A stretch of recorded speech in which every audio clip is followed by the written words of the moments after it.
Hey, soul sister. So, I'm going to talk to you about solo sexual pleasure. I am not an erotic coach. I am not a sexuality coach. I'm just like you, a woman in her 50s. I'm going to be turning 59 next month. And menopause has come and gone.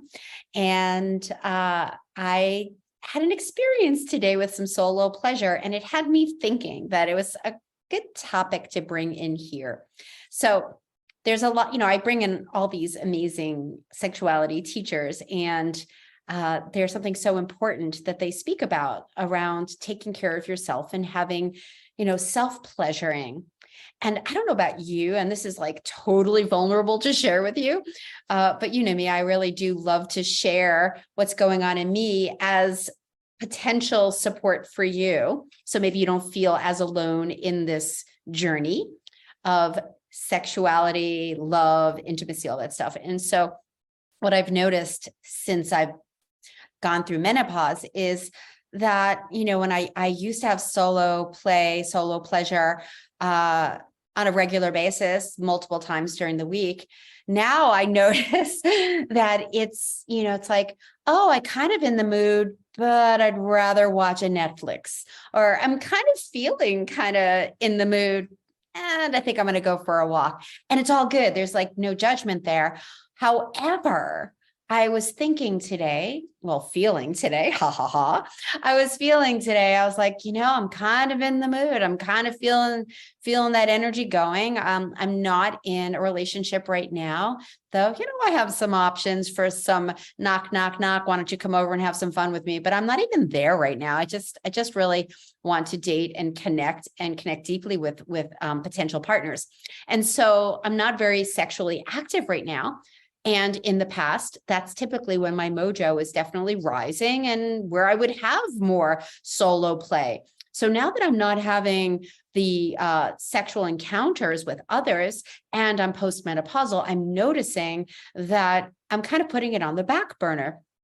And so not consciously, not purposely, I'm just noticing, because today when I was feeling it, I stopped and I was like, when was the last time I did this? And I really made a decision to give myself some time and to enjoy myself. And I did. I will spare you the details. Suffice it to say, afterward, and it's not rocket science, right, guys? We know there's a thing called endorphins. I was feeling so peaceful. I was feeling so relaxed and open and just in my juicy, yummy place. And then I just dropped into what is this about? What is this about? And it's something that for me, because you could be very different, and, goddess bless you if you still have those juices flowing and you are solo pleasuring, and maybe it's been part of your lifestyle for most of your life. And what I'm realizing is it has not been part of my life.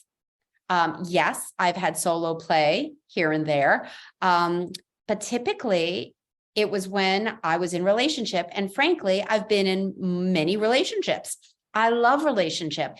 And there haven't been many long periods of time where I was not sexually active. In fact, almost always I would at least have a lover. So being in this new place, and that's what I'm always talking to you about, is where are you now? What's working for you now? How are you being with yourself? I have chosen consciously to just be solo right now and not open up sexually with just anybody. And now I'm noticing I'm not even doing it with myself. So that's a choice. There's nothing wrong with it at all. However, it was so wonderful today. And it was really great to give myself some slow time and to have that release, which allows me to feel more open and peaceful in my day. And certainly when I'm on Zeus scouring, I shouldn't even say I'm scouring at this point. I have a couple of lovely men I'm chatting with. It's just something I noticed. And what I also know for me is the more I am sexually engaged, and typically it's with other people, I definitely want more of it. I feel more alive sexually. And there's something to be said about feeling that mojo, feeling that aliveness, because that's also very sexy. And that can also be very inviting to the opposite sex if that energy is moving through you. So I just wanted to bring this forth because I know that most people don't talk about this. Most people shy away from talking about orgasms on a regular basis. And it's not something you're going to call up your friend and go, oh my God, I just had the greatest orgasm. I mean, maybe you would, but typically people don't do that. And typically I don't either. And so I figured, hey, let me tell you, I just had a great orgasm.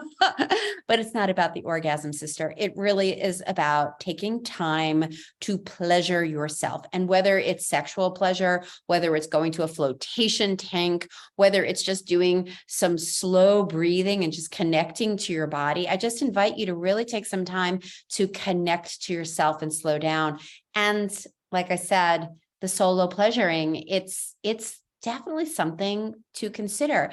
It does balance your hormones. It does help you connect to your sexuality and your sensuality. And we want to keep that burning fire alive. Sherry Winston, who is one of the most well-known sexual experts and wrote some amazing books on sexuality. I always forget the name of it though. The intimate, oh my God, I'm so embarrassed. I can't remember the name. Look up Sherry Winston. It's about, intimacy and sexual pleasure for a woman, a woman's anatomy of arousal. That's what it is. A woman's anatomy of arousal.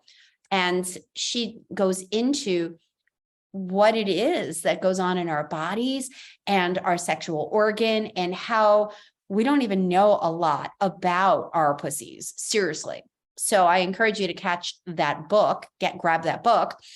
But one of the things I remember her sharing years ago when we were talking is you got to keep the fires burning, that menopause is a thing, that when your hormones drop, and you may not be in a sexual relationship or both, it doesn't matter. But if you're not greasing the wheels, so to speak, and keeping that fire burning, the fire can feel like it's gone out. And that might even be where you're at right now. And there are some great intimacy coaches out there, and I've had them on my podcast here. So you might even want to go and scroll and see who talks about this, because at the end of the day, you want to keep those fires alive because pleasure is your birthright. You deserve to have pleasure.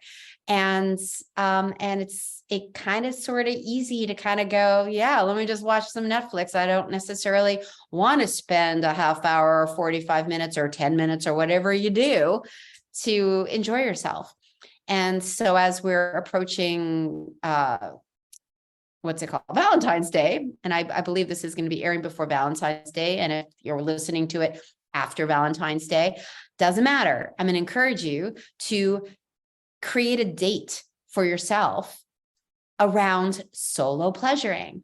And it doesn't even just have to be about masturbation. It could be about, how do I give to myself a delicious evening? What kind of music do I want to listen to? What kind of massage oils do I want to put on my body? Candles, incense, and then enjoy yourself. Can you imagine? I've done that. I've done that a lot. It's really nice. And I invite you to explore that too. So that's my message for you, sister. Keep the fires burning, keep the juices flowing, and enjoy, because you deserve to have pleasure.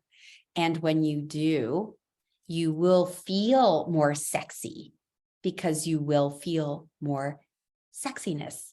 All right, that's it for today. Much, much love to you. Put some comments below. I would love to hear your thoughts. And do subscribe to my station if you haven't already. And if you found some value with this, please share it. And until we meet again, mwah.